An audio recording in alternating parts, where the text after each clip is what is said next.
وہ وقت آ چکا، وہ گھڑی آ چکی کہ جس کا انتظار تھا۔ میں یہ کہتا رہا تھا کہ ملک دیوالیہ ہو رہا ہے، ملک دیوالیہ ہو رہا ہے، اور میرے انالیسس کے مطابق یا جتنا میں نے اپنے استادوں سے سنا، استاد بھی کون جو اکانومسٹس ہیں، بڑے بڑے ماہر معیشت ہیں، انہوں نے کہا تھا کہ یہ ہو چکا ہوا ہے۔ لیکن آج پہلی دفعہ حکومت وقت نے، اور یہ بہت بڑی خبر ہے، حکومت وقت نے تسلیم کر لیا کہ ملک دیوالیہ ہو چکا ہوا ہے۔ تو مسلم لیگ نون جو کہ حکمران جماعت ہے، اس کے بڑے لیڈر خواجہ آصف نے بھی کہہ دیا ہے کہ پاکستان بینکرپٹ ہونے نہیں جا رہا، دیوالیہ ہونے نہیں جا رہا، بلکہ ہو چکا ہے۔ بنا رہا ہے، اب انڈیا بنا رہا ہے، اب پلان کر رہا ہے، اب تو وہ امیر ہو گئے، اب وہ خوشحال ہیں، اور اب وہ آپ کو پتہ ہے لیتھیم نکلا ہے وہاں مقبوضہ کشمیر میں۔ ملک دیوالیہ ہو چکا ہے، اس کے بعد آپ کی اور میری گھروں میں کیسے فاقے پڑنے والے ہیں، میں آپ کو وہی بتاؤں گا۔ تو اب وہ ایئر انڈیا جو ہے اس کو اوور ہال کرنے کے لیے جو ٹاٹا ہے وہ 470 نئے جہاز خرید رہا ہے، اور یہ اتنی بڑی ڈیل ہے کہ ان جہازوں کی مالیت جو ہے وہ $100 ارب ہے۔ Beggars can't be choosers. Please understand that. ہمیں اپنی قوم کا پیٹ پالنا ہے، خدا کی آ چکا، وہ گھڑی آ چکی کہ جس کا انتظار تھا۔ میں یہ کہتا رہا تھا کہ ملک دیوالیہ ہو رہا ہے، ملک دیوالیہ ہو رہا ہے، اور میرے انالیسس کے مطابق یا جتنا میں نے اپنے استادوں سے سنا، استاد بھی کون جو اکانومسٹس ہیں، بڑے بڑے ماہر معیشت ہیں، انہوں نے کہا تھا کہ یہ ہو چکا ہوا ہے۔ لیکن آج پہلی دفعہ حکومت وقت نے، اور یہ بہت بڑی خبر ہے، حکومت وقت نے تسلیم کر لیا کہ ملک دیوالیہ ہو چکا ہوا ہے۔ ناظرین، آپ کو معلوم ہے کہ آئی ایم ایف سے بات چیت چل رہی ہے۔ اب تو مسلم لیگ نون جو کہ حکمران جماعت ہے، اس کے بڑے لیڈر خواجہ آصف نے بھی کہہ دیا ہے کہ پاکستان بینکرپٹ ہونے نہیں جا رہا، دیوالیہ ہونے نہیں جا رہا، بلکہ ہو چکا ہے۔ پہلے نون لیگ کے اپنے ہی لیڈر احسن اقبال کہتے تھے کہ ایسا کہنا جو ہے پاکستان دشمنی کے مترادف ہے۔ دوسری طرف سرکاری اعداد و شمار کے مطابق جو ملک میں مہنگائی کی شرح ہے وہ 38.4% ہو گئی ہے، جو کہ بہت ہی بلند ترین سطح ہے مہنگائی کی۔ پچھلے 48-50 سالوں میں اتنی مہنگائی کبھی نہیں ہوئی جتنی اس دفعہ پاکستان میں ہو رہی ہے۔ کہ جو ہمارے ملک کے اس وقت آتا ہے، ہم ایک دیوالیہ ملک کے رہنے والے ہیں۔ آپ نے سنا ہوگا ڈیفالٹ ہو رہا ہے یا دیوالیہ ہو رہا ہے یا میلٹ ڈاؤن ہو رہا ہے، وہ ہو چکا ہوا ہے۔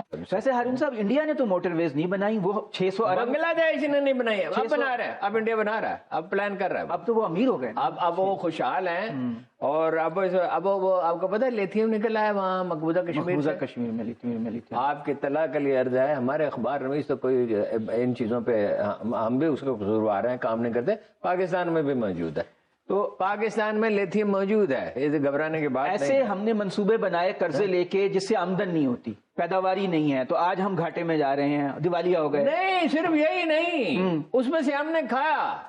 بلوچستان میں کوئی تحقیق کرے، یعنی انڈیپینڈنٹ ادارہ تحقیق کرے جس پہ کوئی حرف نہ ہو، فورن کنسلٹنسی فرم نہیں، اب پاکستان میں بھی ایسے لوگ موجود ہیں، تحقیق کریں۔ بلوچستان میں تو کئی سڑکیں ایسی ہیں، ایک نہیں، دو نہیں، میں آج کے صرف بلوچستان کی بات نہیں کر رہا، میں 50 سال کے بلوچستان کی بات کر رہا ہوں۔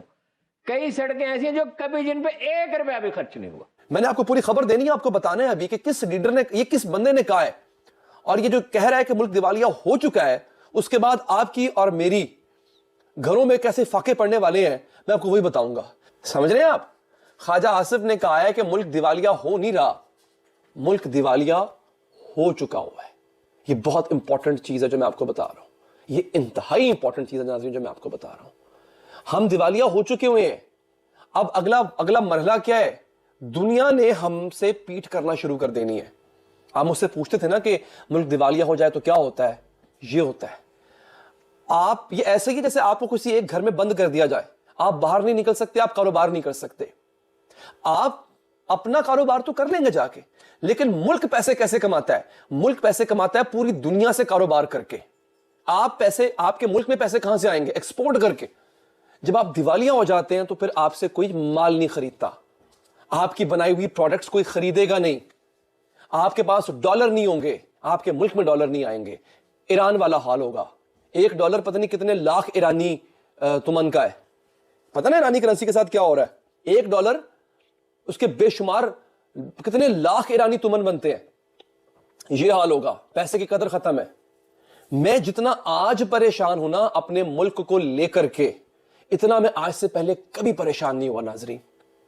مجھے حیرانی اس بات کی ہے کہ اس بات کی کسی کو سمجھ نہیں آ رہی، اس بات پہ کوئی بات نہیں کر رہا۔ آپ نے پرائیویٹائزیشن کی بات کی، لیکن یہاں پہ لوگوں کو ہم بھارت کے ساتھ ویسے تو بہت مقابلہ کرتے ہیں، انہوں نے 5 نیوکلیر دھماکے کیے، ہم نے 6 یا 7 کر دیے، باقی جتنا جو کرتے رہتے ہیں، کہ جو پرائیویٹائزیشن کی بات ہوئی، آپ دیکھیں کہ وہاں پر جس طرح PIA ہے، وہاں پر ایئر انڈیا تھی، اسی طرح خسارے میں جا رہی تھی، لیکن پچھلے سال اس کو پرائیویٹائز کر دیا گیا. اس کو ٹاٹا نے جو 1932 میں ایئر انڈیا کا آغاز کیا تھا، بعد میں نیشنلائز کر لیا. جب ان کے پاس دوبارہ واپس گئی ہے تو ایک انٹرنیشنل ہیڈ لائن بنی ہے کہ جو ایئر انڈیا ٹاٹا کے پاس گئی ہے، پرائیویٹائز گیا، تو اب وہ ایئر انڈیا جو ہے اس کو اوور ہال کرنے کے لیے جو ٹاٹا ہے وہ 470 نئے جہاز خرید رہا ہے. یعنی کہ بوئنگ جو امریکن کمپنی ہے ان سے 220 جہاز خریدے گا، اور 250 وہ خرید رہا ہے ایئر بس جو کہ فرانس کی ایک کمپنی ہے. اور یہ اتنی بڑی ڈیل ہے کہ ان جہازوں کی مالیت جو ہے وہ $100 ارب ہے. اور یہ جب ڈیل ہوئی تو اس کے بعد امریکہ کے صدر نے بھارتی وزیر اعظم نریندر مودی کو فون کیا، فرانس کے صدر نے ان کو فون کیا، اور بائیڈن نے یہ کہا کہ صرف اس ایک ڈیل کی وجہ سے امریکہ کے اندر 10 لاکھ نوکریاں پیدا ہوں گی. اور اس کے دو پہلو ہیں، ایک کہ پرائیویٹائزیشن کیسے کی جاتی ہے اور اس کے کیا فوائد ہوتے ہیں، اس میں ہمیں یہ نظر آ رہا ہے کیونکہ اگر یہ بھارتی سرکار کے پاس ہی رہتی تو وہ 470 نئے جہاز نہ خرید سکتے. دوسرا، جب آپ کی فرانس اور امریکہ جیسے ملک کے ساتھ اس طرح کی اکنامک پارٹنرشپ ہوگی تو پھر وہ کشمیر کے اوپر، یا جو پاکستان جس پر بہت زیادہ شور کرتا ہے کہ ہمارا دنیا ساتھ نہیں دیتی، تو وہ کیوں آپ کا ساتھ دے گی؟ یہ ہمیں سوچنے والی بات ہے. دوسری طرف FBR کے اندر الٹی گنگا بہہ رہی ہے جناب. اس ساری صورتحال کے اندر قرضوں کے پیسے سے FBR جو ہے وہ اربوں روپے کی نئی جو گاڑیاں ہیں وہ لینے کا انہوں نے منصوبہ بنایا ہے. ویسے ہارون صاحب، ہمارا جو ترقیاتی بجٹ ہے نا وہ آدھے سے بھی کم رہ گیا. حضور والا، ہم وہ ملک تھے جس کی ایئر لائن نے دوسرے ملکوں کی ایئر لائنز بنائی تھیں. ہم وہ ملک تھے جن کے 5 سالہ ترقیاتی منصوبے جنوبی کوریا اور دوسرے ملک اس کی نقل کرتے تھے. ہم وہ ملک تھے جن کے بارے میں 60s میں یہ کہا جا رہا تھا دنیا میں اگر کوئی کیلیفورنیا جتنی ترقی کر سکتا ہے تو وہ پاکستان ہے. ایوب خان کے دور میں آئی پاکستان کا رقبہ کیلیفورنیا کے برابر ہے نا، اس وجہ سے کہا گیا ہوگا. نہیں، رقبے کے برابر ہونے کی وجہ سے نہیں، شرح ترقی کیا تھی. اب کیا حال ہے؟ سنگاپور سے موازنہ کر کے دیکھ لیں ذرا. کیا سنگاپور سے کیا موازنہ؟ اس کی تو 65 لاکھ آبادی ہے اور 56 لاکھ، سوری 56 لاکھ. ہاں، آپ کو زیادہ بہتر زیادہ شمار پتہ ہوتے ہیں. تو اس کا $91 بلین کی پچھلے سال سرمایہ کاری ہوئی ہے. $91 بلین جو پاکستان میں اگر ہو جائے، ہمارا تو کل قومی قرضہ ہی $100 ارب کو تو چھوڑے، ایک آدمی بے روزگار نہ رہے. تو ہارون صاحب، یہ ہمارے ملک میں کتنی ہوئی جب سنگاپور میں 91 ہماری $2 بلین ہے.